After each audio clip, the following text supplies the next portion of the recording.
Alexander Kinnan Laing was an American writer. Born in 1903 in Great Neck, New York State, as the son of Edgar Hall Laing and Mary Adeline Laing. In 1925, he began work as a technical editor on radio news, dropping out of his school in order to get the post in the first place. In 1926, he became a seaman on board the SS Leviathan, traveling from New Jersey to Panama in the Pacific. In 1929, he became a tutorial advisor for Dartmouth College's English department.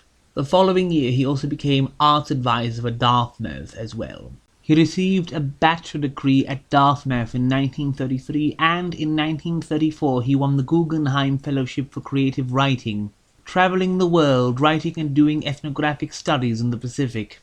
Thereafter he worked as assistant librarian of the Dartmouth College Library between 1937 and 1950. He finally retired from Dartmouth altogether in 1968.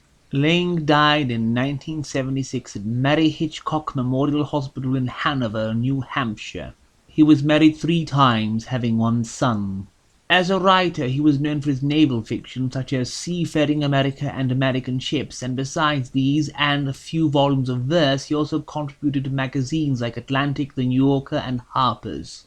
His novel The Cadaver of Gideon Wyck, by a medical student, appeared in 1934. The book begins with one of those prefaces that try to claim the story you're about to read is a real event that is acquired by the publisher via some sort of literary agent.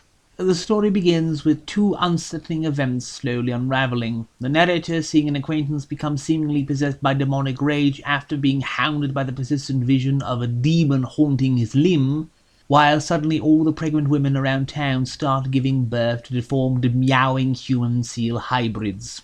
However, when one comes into this book with the idea of reading about demons and unnecessary amputations and deformed children born out of horrendous scientific experiments, one would not think these plot points would serve merely as window dressing to the story, as they do in this case. Instead of being given any proper focus, we have the originator of all of these events, the titular Gideon Wyck, MD, being murdered soon into the book, and it falling to the plucky medical student slash narrator slash writing assistant David Sanders to go about and do some amateur sleuthing to solve the case, because all the local sheriff can think of doing is following people around so he can take everyone's fingerprints when they're not looking. Sanders gets the help of his love interest slash phone operator Daisy, and together they try to sleuth something out. They find the bunker where the experiments took place and trail Wyck's bastard epileptic son all the way to Nantucket and New York, where he coincidentally murders a former nurse and accomplice to Dr. Wyck, but soon everyone forgets that Wyck was disfiguring developing fetuses to transform them into human mangled mere people slash seal humanoids. And instead Sanders just goes on and on about the possibility of being framed while we go through court processions and questionings and coroner's inquests and jury deliberations, etc., etc., etc.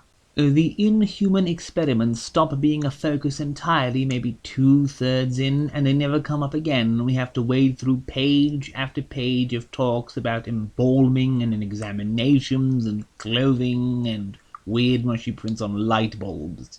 That Karl Edward Wagner would put this on his legendary list of best horror novels under the 13 best science fiction horror novels category utterly baffles me.